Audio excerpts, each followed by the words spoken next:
The golden morning light streamed through the palace windows as Eleanor, the queen mother of Valdoria, adjusted the emerald crown on her silver hair.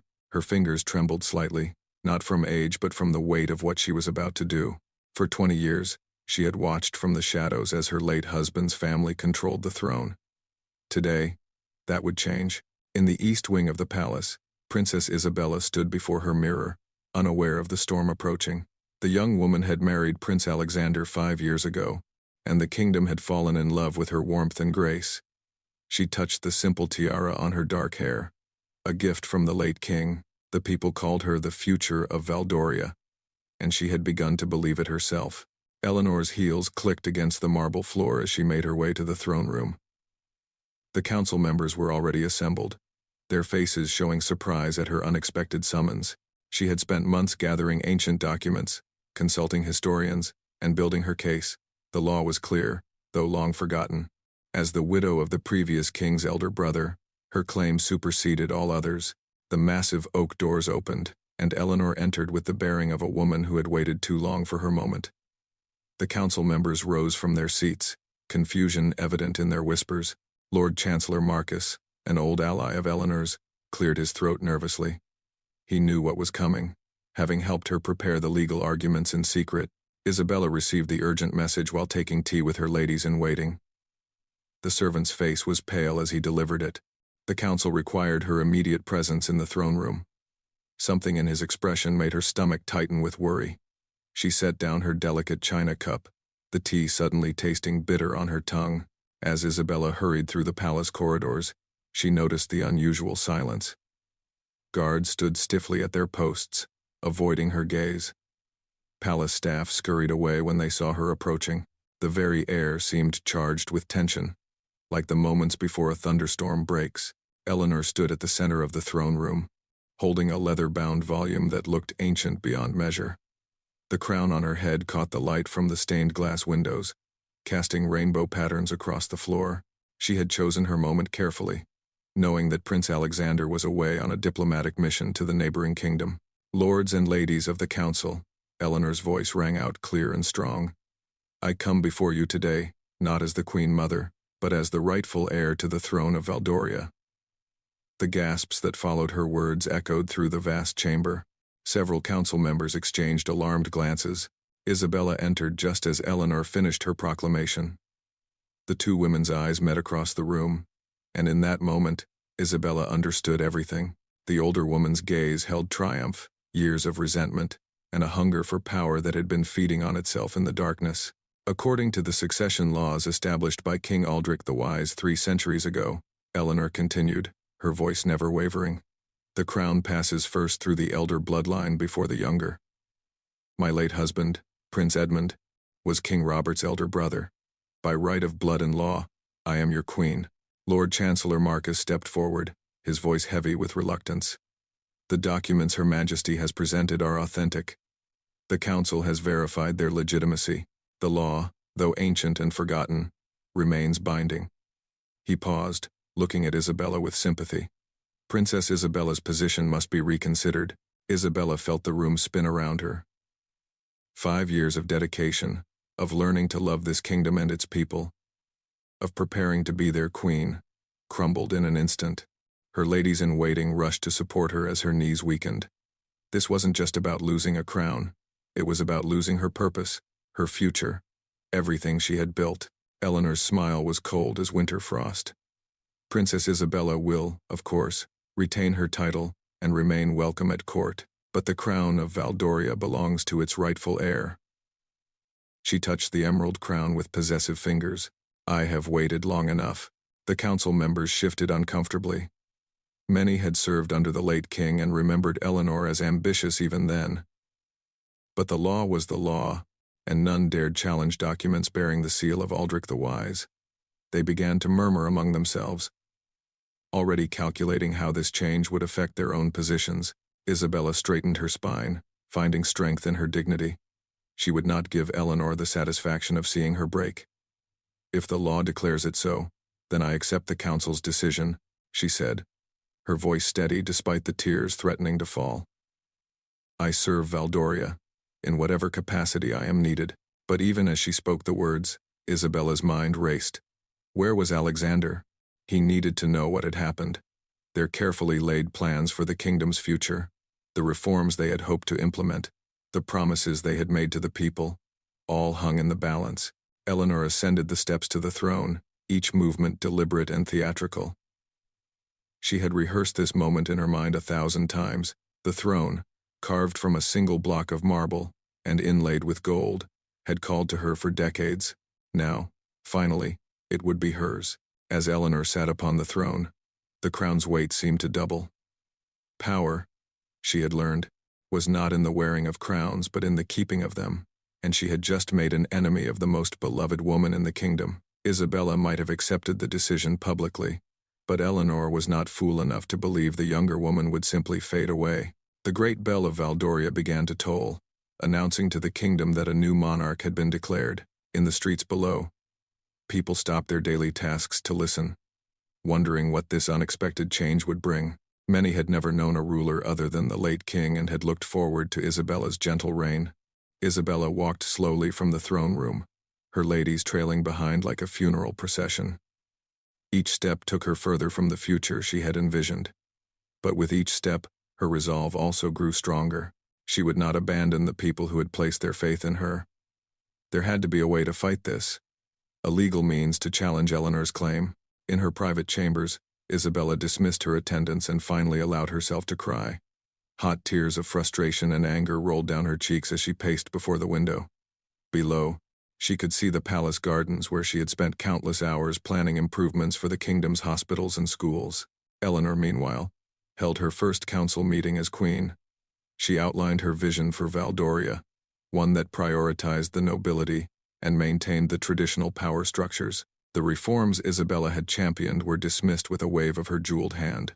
The old ways, Eleanor declared, had served the kingdom well for centuries. Several younger council members exchanged worried glances. They had supported Isabella's modernization efforts and feared what this return to conservative rule would mean. But they held their tongues, aware that Eleanor's first act as queen would likely be to replace those who opposed her. As the sun began to set, a messenger arrived at the palace gates.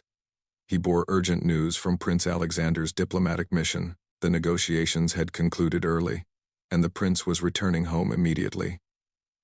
He would arrive by dawn. The messenger was dispatched to the queen with this information. Eleanor received the news with a frown. Alexander's early return complicated matters.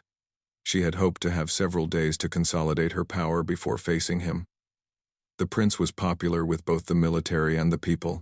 His reaction to her coup would be crucial in determining whether her reign would be secure. Isabella also learned of her husband's imminent return through her network of loyal servants. Hope flickered in her heart for the first time since that morning. Alexander was brilliant and strategic. If anyone could find a way to challenge Eleanor's claim, it would be him. She began to prepare, gathering all the documents she could find about succession law. Throughout the palace, tension mounted as night fell. Servants whispered in corners, guards doubled their patrols, and noble families huddled in their quarters, trying to decide which side to support. The kingdom held its breath, waiting for the prince's return and the confrontation that would surely follow. Eleanor retired to the royal chambers, but sleep eluded her. Every sound in the corridor made her heart race. She had won the crown, but keeping it would require all her cunning. Alexander would not accept this easily, and Isabella, despite her public grace, was no weak opponent. The real battle was just beginning. The morning mist still clung to the palace grounds when Prince Alexander's carriage thundered through the gates. His face was drawn with exhaustion and worry, as he had ridden through the night without rest. The news of Eleanor's coup had reached him just hours after the messenger left the palace. Thanks to his network of informants, Isabella waited at the top of the grand staircase, having dressed carefully in a gown of deep purple, the color of royalty. She wanted Alexander to see her strong, not broken. As he burst through the entrance doors, their eyes met, and 1,000 unspoken words passed between them. He took the stairs 3 at a time to reach her. "Tell me everything," Alexander said, gripping her hands. His usually calm demeanor was shattered, replaced by a fury Isabella had rarely seen. She had prepared a careful account, but when she opened her mouth, the emotions overwhelmed her. The tears came again, But this time they were tears of relief that he was home. Eleanor watched from the shadow of a pillar as the couple embraced. She had positioned herself strategically to observe Alexander's arrival without being seen immediately. The prince's early return was unfortunate, but not unexpected. She had prepared for this moment, knowing that the true test of her claim would come when he challenged it. Alexander's jaw tightened as Isabella recounted the events of the previous day. His brilliant mind was already working through the legal implications, searching for weaknesses in Eleanor's claim. The succession law she had cited was indeed ancient, but there had to be provisions, exceptions, or contradicting statutes they could use. She ambushed the council while I was away, Alexander said, his voice low and dangerous. This was no coincidence. She knew I would never have allowed this to happen if I had been here. His hands clenched into fists as he struggled to control his anger. Years of diplomatic training warred with his desire to storm into the throne room immediately. Lord Chancellor Marcus appeared at the bottom of the staircase, clearly uncomfortable with his role as bearer of bad news. "Your Highness," he said, bowing deeply, "Queen Eleanor requests your presence in the throne room. She wishes to discuss your position in the new order of things."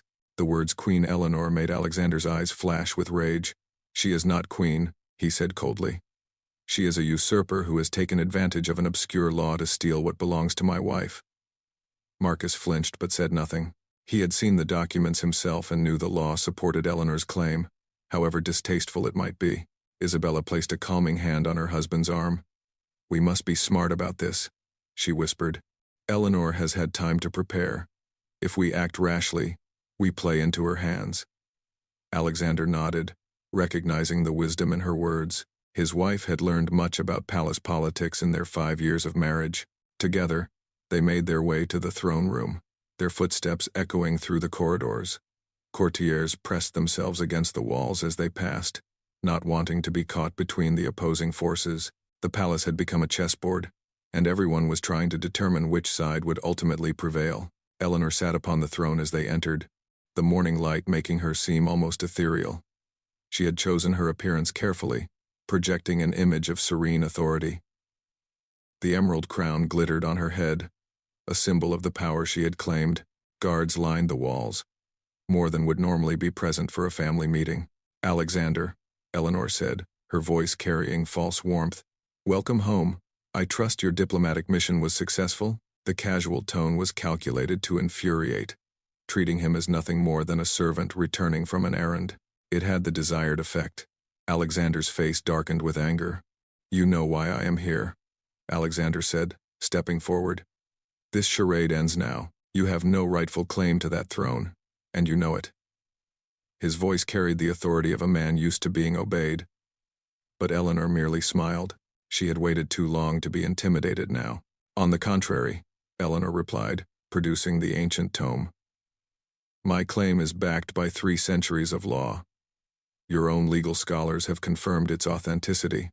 The blood of kings flows stronger in my veins than in any other living person in this room." She paused, letting her words sink in. "Including your wife." Isabella stepped forward, her chin raised, despite the insult. "The people of Valdoria have accepted me as their future queen. They will not stand for this deception." Her voice was clear and strong, carrying to every corner of the throne room. Several guards shifted uncomfortably, knowing she spoke the truth about public sentiment. Eleanor's laugh was like breaking glass. "The people will accept what the law demands. They are subjects, not rulers. Their opinions matter little when weighed against centuries of tradition." She leaned forward on the throne. "But I am not without mercy. You both may retain your titles and continue to serve the crown, under my rule."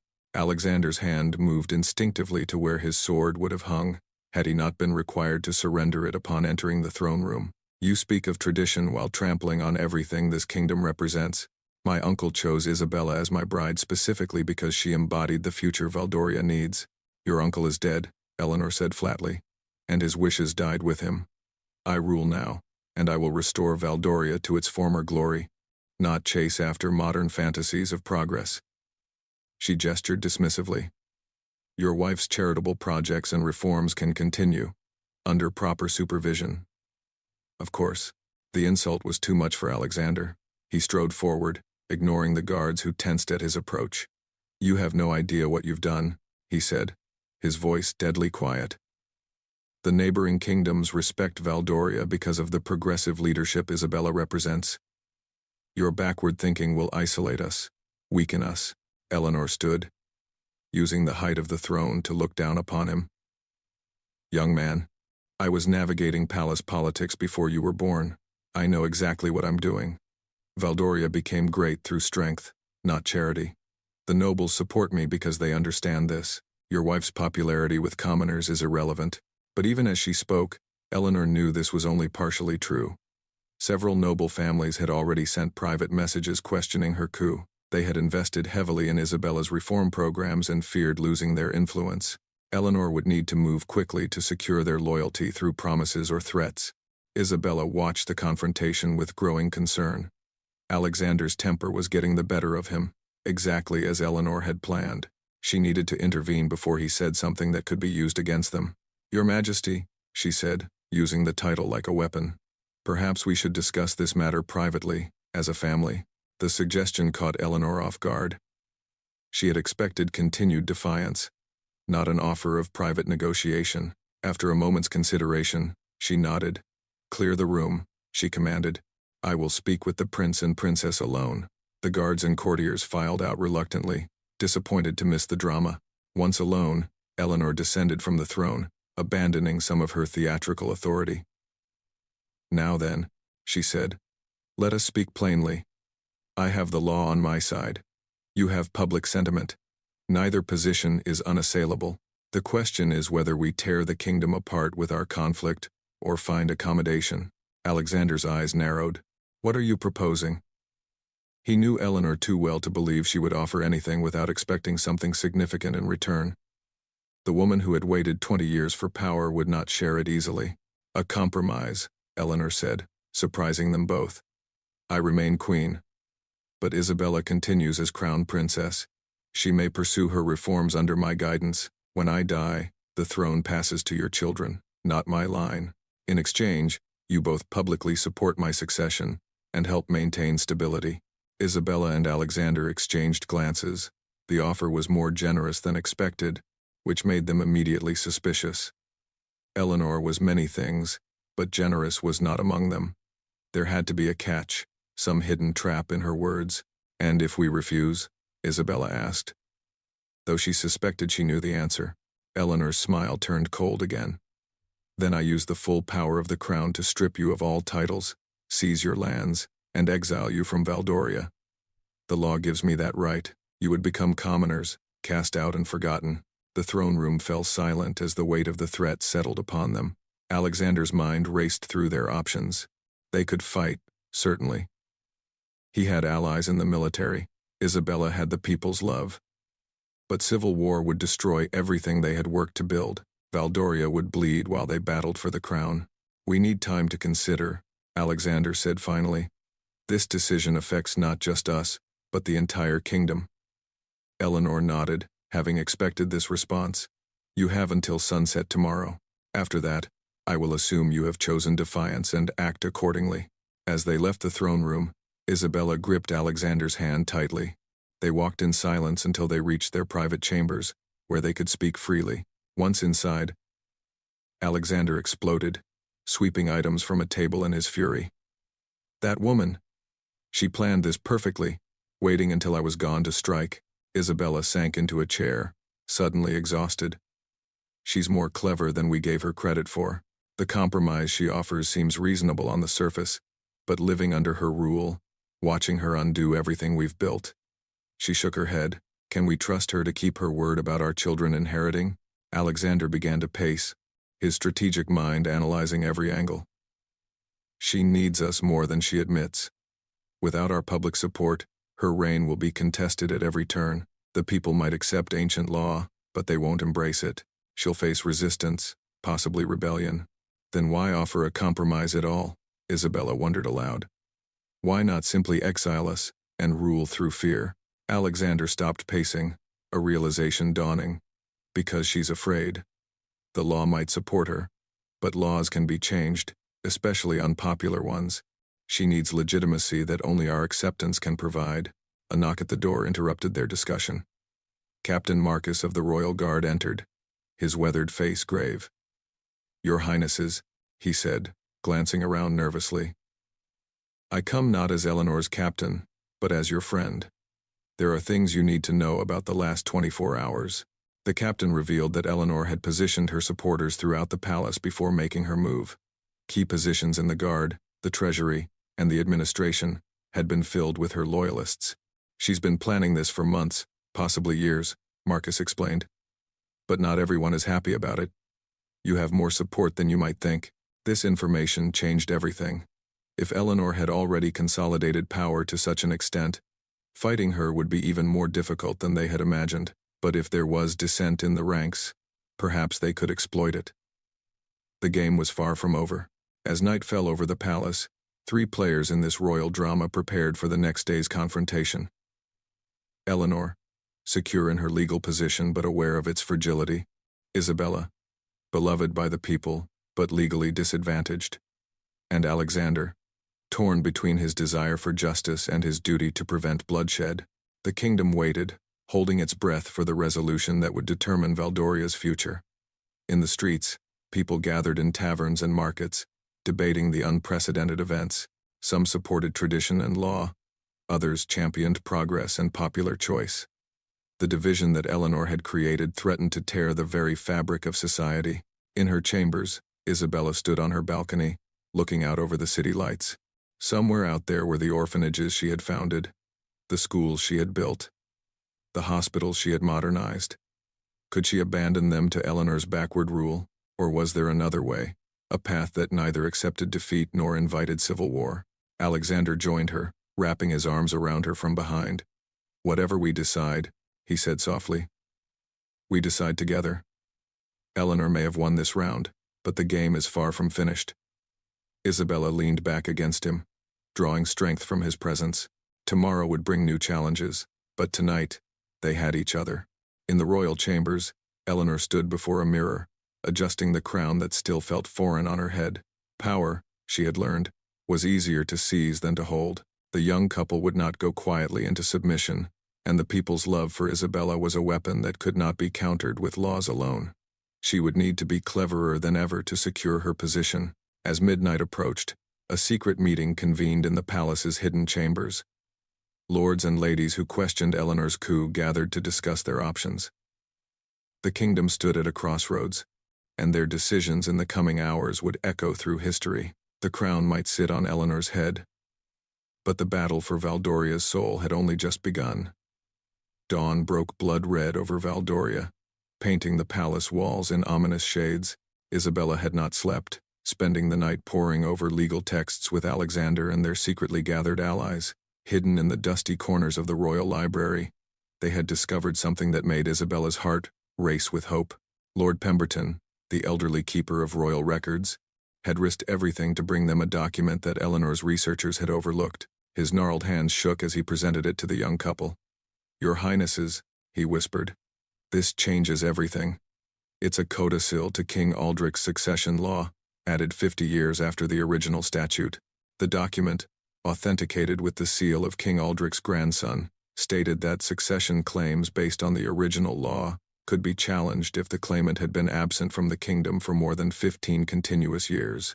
Eleanor had lived in exile in the neighboring kingdom of Mortavia for 17 years, after a bitter dispute with the late king. Alexander's eyes blazed with triumph as he read the codicil. "She forfeited her claim when she abandoned Valdoria," he said. "Her years in Mortavia disqualify her under the very law she used to steal the throne." Isabella felt a surge of hope but tempered it with caution. Eleanor would not accept this revelation quietly. Meanwhile, in the throne room, Eleanor held court, unaware of the discovery that threatened her newly won crown. She was busy issuing decrees that reversed Isabella's reforms, closing the public hospitals and schools that served the common people. Each proclamation drove another nail into the coffin of her popularity. The streets of Valdoria began to stir with discontent. Mothers who had relied on Isabella's free clinics for their children's health found doors barred. Students arriving at schools discovered their classes canceled indefinitely. The progressive programs that had given hope to the poor were being systematically dismantled. By mid-morning, crowds had gathered outside the palace gates. They did not shout or riot, but stood in silent protest, holding portraits of Isabella and makeshift signs pleading for their princess. The silence was more unnerving than any angry mob could have been. Eleanor watched from a window, her face hardening with each passing hour. Captain Marcus approached Alexander and Isabella as they prepared for their confrontation with Eleanor. "Your Highnesses," he said formally, then dropped his voice. "Half the guard stands ready to support you. The other half remains bound by oath to the crown, regardless of who wears it. If this comes to violence, it won't," Isabella said firmly. "We will not spill Valdorian blood for power. We have found another way." She showed him the codicil, and the captain's weathered face broke into a rare smile. "Then we must ensure this document reaches the council. Eleanor has supporters there who would destroy it if given the chance." Alexander had already thought of this. "We make copies," he said. "Distribute them to trusted allies. By the time we confront Eleanor, half the kingdom will know the truth." The captain nodded and hurried away to set the plan in motion. Time was running short, and Eleanor's deadline approached. In the market squares, town criers began to spread word of the discovered codicil. The news ran through the city like wildfire, reaching even the noble houses that had reluctantly supported Eleanor's claim. Lord Chancellor Marcus, upon hearing the news, immediately called for an emergency council session. Eleanor sensed the shift in the palace atmosphere before anyone told her of the codicil. Servants averted their eyes more than usual, guards whispered in corners, and several nobles who had court appointments failed to appear. Her instincts, honed by decades of political maneuvering, screamed danger. When Lord Chancellor Marcus arrived to inform her of the emergency council session, Eleanor's suspicions were confirmed. "What is the nature of this emergency?" she demanded, though her voice remained controlled. Marcus hesitated, clearly uncomfortable. "New evidence has surfaced regarding the succession law, Your Majesty. The council must examine it." Eleanor's mind raced. What could they have found? She had been so thorough, so careful in her research. But even as panic threatened to rise, she pushed it down. She had not waited 20 years to be defeated by paperwork. There was always another move, another strategy. The council chamber filled rapidly. Nobles who had been conveniently absent during Eleanor's initial coup now appeared, drawn by curiosity and the scent of changing fortune. Alexander and Isabella entered together, their bearing regal despite their challenged status. The crowd parted before them, a sign of where public sentiment lay. Eleanor arrived last, making a grand entrance designed to assert her authority. But the effect was diminished by the way council members avoided her gaze. She had ruled for barely 2 days, but already her support was crumbling. The crown on her head felt heavier with each step. Lord Chancellor Marcus called the session to order. "We are gathered to examine new evidence regarding the royal succession," he began. "Prince Alexander has presented documentation that may affect the validity of Queen Eleanor's claim." He gestured for Alexander to speak. Alexander rose, the codicil in his hand. His voice was clear and carried to every corner of the chamber. "Lords and ladies of the council, we have discovered a legal provision that was added to King Aldrich's succession law. It states clearly that any claimant who abandons the kingdom for more than 15 years forfeits their right to invoke the ancient bloodline statute." The chamber erupted in whispers. Eleanor's face had gone pale, but she maintained her composure. She had survived too much to crumble now. As Alexander continued, detailing Eleanor's 17 years in Mortavia, she was already formulating her counter-argument. "This is a forgery," Eleanor declared when Alexander finished. "A desperate attempt to undermine legitimate succession. I demand the document be examined by independent scholars." But even as she spoke, she knew the damage was done. Doubt had been planted in the minds of the council.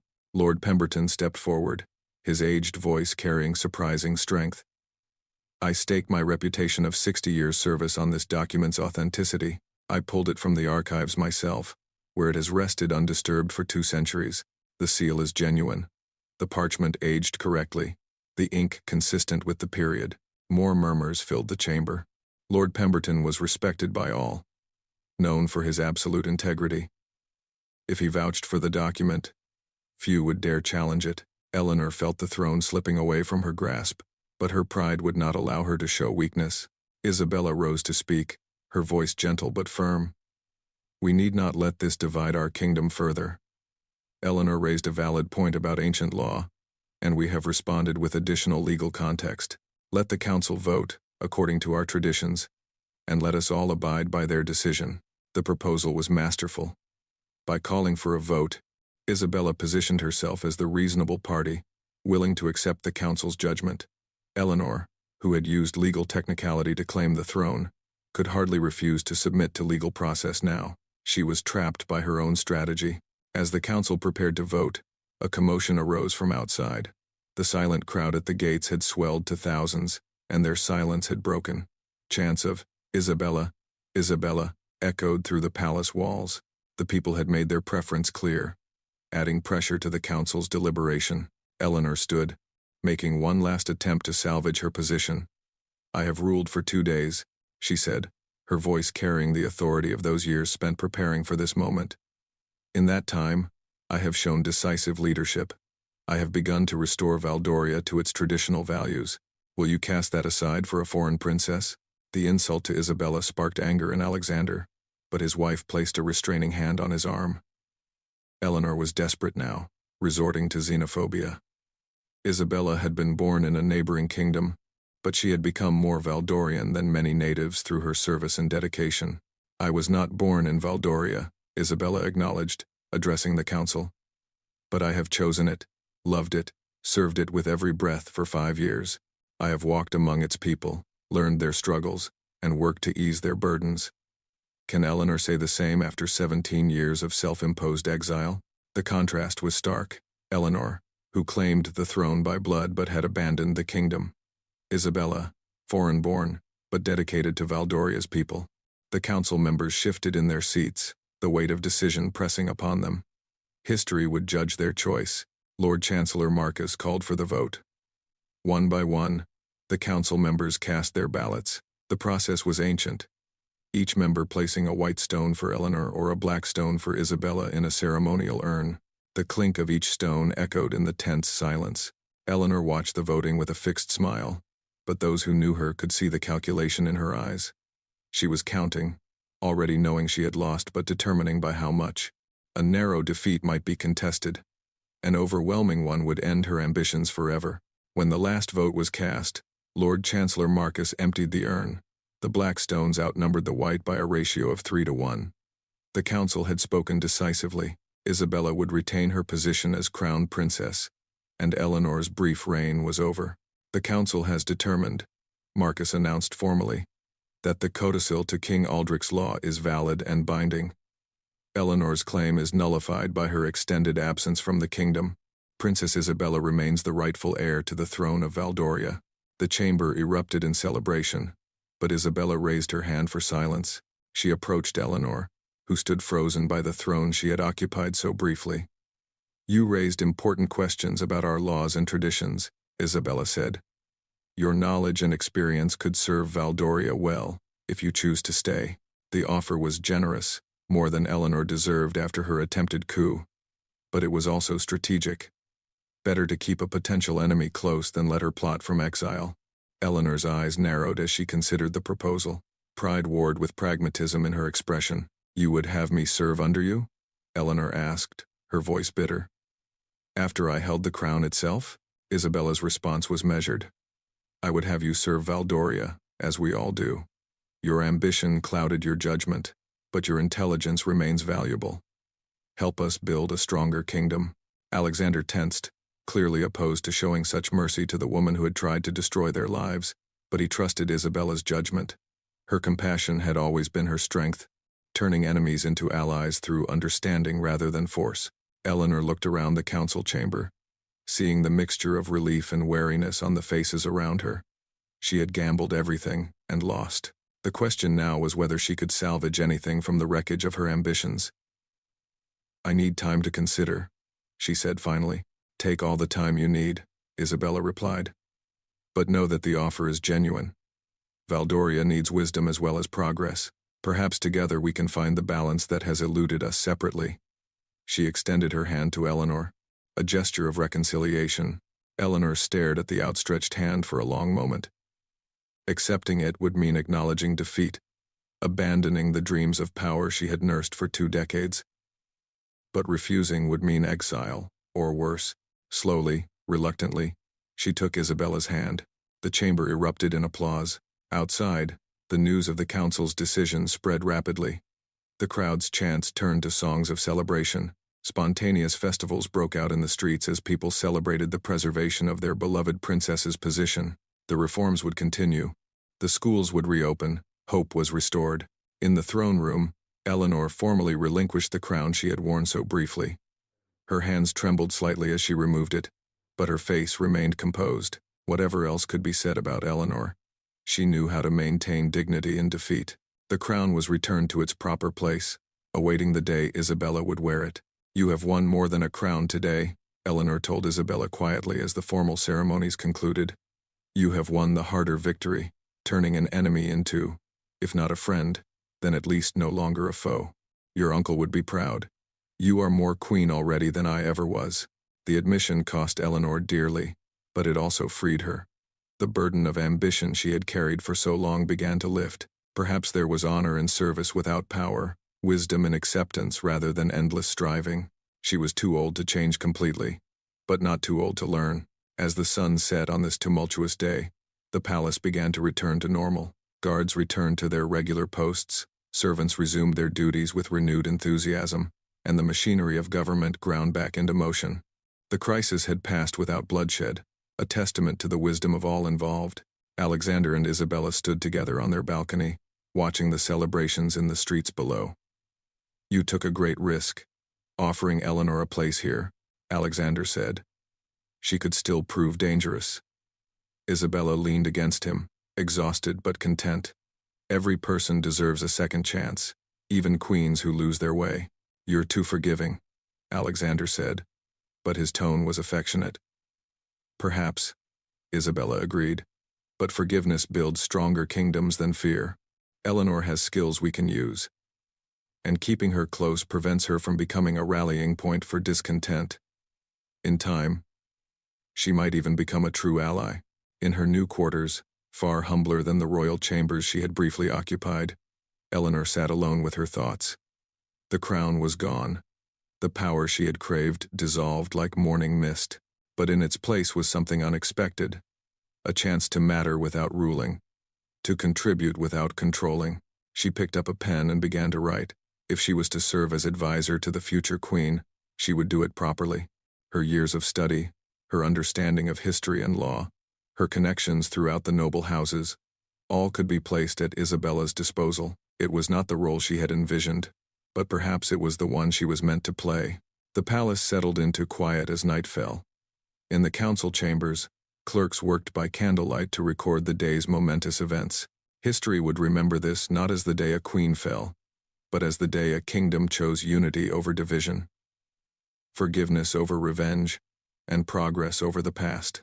Isabella made one last round of the palace before retiring, checking on the reopened facilities for the poor, speaking with guards and servants, ensuring that the transition back to normalcy was smooth. In every face she met, she saw relief and renewed hope. This was why she had fought, not for a crown but for the chance to serve. As she finally prepared for sleep, Isabella reflected on the lessons of the past days. Power was not in the wearing of crowns but in the trust of people. Leadership was not about commanding but about understanding, and sometimes the greatest victory was turning an enemy's ambition into an ally's wisdom. The kingdom of Valdoria slept peacefully that night, secure in the knowledge that their future was in capable hands. The crown would eventually pass to Isabella, but she had already proven herself a queen in every way that mattered, and in her chambers, Eleanor began to plan how she could help build the kingdom she had almost destroyed. The story of the disputed crown would be told for generations, not as a tale of treachery triumphant but as a lesson in how wisdom, compassion, and the will of the people could overcome even the most carefully laid plans for power.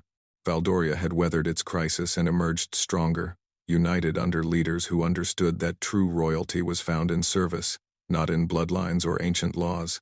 As dawn approached, bringing a new day to the kingdom, 3 women had found their places: Isabella, secure in her future role, and the love of her people; Eleanor, humbled but not broken, ready to contribute her knowledge to a greater cause; and Valdoria itself, personified in its citizens, who had stood witness to the truth that legitimacy comes not from documents or traditions, but from the consent and trust of those who are governed. The crown remained in its place, waiting for the proper time and the proper head. But the real power, the force that had resolved the crisis and would guide the kingdom forward, resided not in golden circlets or ancient laws, but in the hearts of leaders who put their people before their pride, and that was the greatest victory of all.